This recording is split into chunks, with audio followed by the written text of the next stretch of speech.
One of my favourite future biomes in Evrima will be the fleshed out aquatic, semi-aquatic biomes, because we'll have a plethora of different species coming into contact with each other, and it's going to be such a unique experience. And my favourites would have to be, probably, if I had to choose, if my life depended on it, I'd have to choose probably Osteraptor and Deinonychus, because I just love them both.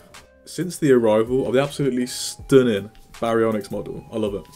I've seen quite a lot of people say that either one of Baryonyx or Suchomimus should be removed from the roster entirely, because according to them, they're the same animal and they do the exact same thing, which is objectively wrong. But today we're going to get into it. I'm going to tell you my ideas, and if you like them, don't like them, let me know.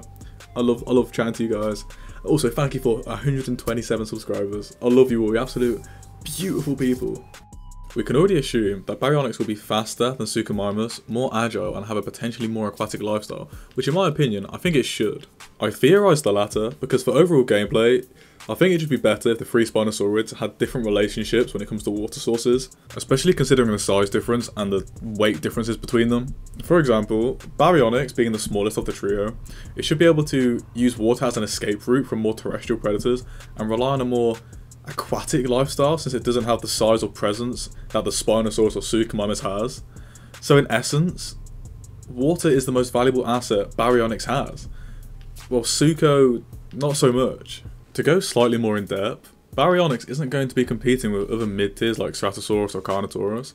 We can assume it will be a small tier hunter whilst taking on larger prey once they enter the water, where it's more agile and less vulnerable from attacks. If this section of the concept art is accurate, we can predict that other swamp-dwelling semi-aquatic creatures like Minmi and Bipe will be on Barry's diet. And just for the record, but Minmi, I don't think, people say it's a jackable trait and that's bad. I don't think that's a bad thing. For a dinosaur like Minmi, I think it's only a good thing.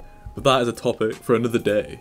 Now, how Baryonyx will deal with Deinosuchus, I'm honestly not too sure.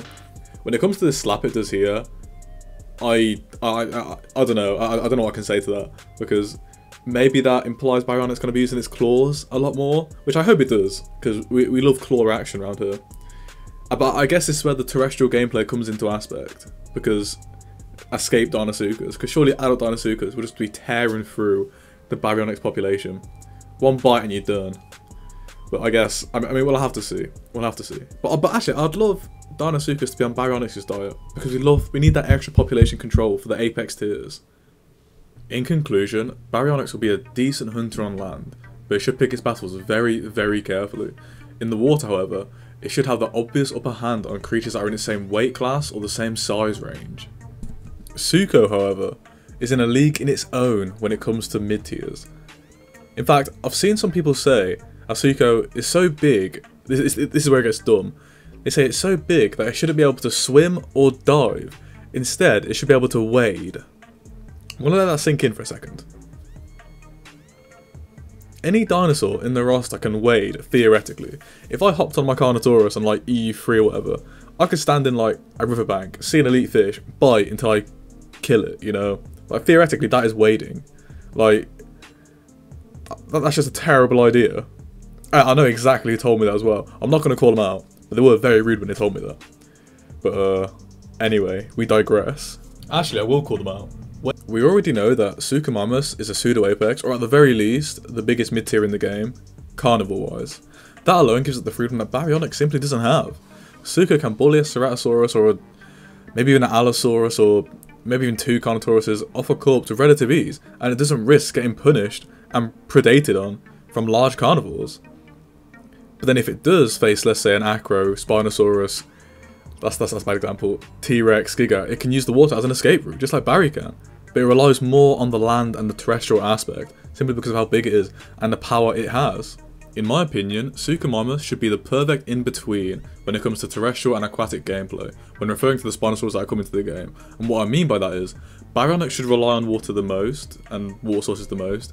Suchomimus should be able to go from one and the other evenly, because they both provide even opportunities. And then Spinosaurus should be the one relying on water sources the least, since it's one of the three apexes. It has nothing to worry about, and then if it does, it just goes into the water. Simple. Easy. We also know it will be able to store food in its gullet, which is interesting. I've seen Punchpacket refer to it as a pelican, which is, I think, if Suchomimus gets that, and which is confirmed, I think it will be really, really cool and interesting and unique. Oh, just to confirm, I do believe Suka should be able to swim. Can't believe I'm saying that. Just less agile and potentially slower than Baryonyx, so Barry has a chance if they encounter each other. And it should dive realistically. Is it really a semi-aquatic if it can't go underwater? Diet-wise, Suchomimus should still somewhat be aqua-orientated, but considering its sheer size, it would need to foster a more terrestrial gameplay style, so it can hunt larger prey more actively in comparison to Barry's more passive approach to such targets. Altogether, Suchomimus should be more of a brawler in comparison to its smaller counterpart, whilst also using water sources wisely to avoid or hunt when applicable. Regarding both of the animal's speeds, stamina and attacks, I can see Baryonyx being much faster with average stamina, but with Suchomimus being slower but having slightly more stamina, since it'll need it for a more land-based gameplay loop. When talking about attacks, special abilities aside, biting, claw attacks, it's all part and parcel when it comes to Spinosaurids, especially in a game like this. But if any of you guys have any ideas for any abilities or different attacks you'd give to Barry or Sucho, let me know, I'd love to hear them. Before I go, I raise a question to you watching this. Do you think Sucho and Barry should be on each other's diet? And would it be a problem if Deinosuchus, Spinosaurus, Suchomimus, Baryonyx were all victims of their own predation? Because I'm not sure how I feel if they were all on each other's diet and they were all just meshing together. You know, it'd be a bloodbath. Whether that's good or bad, who knows.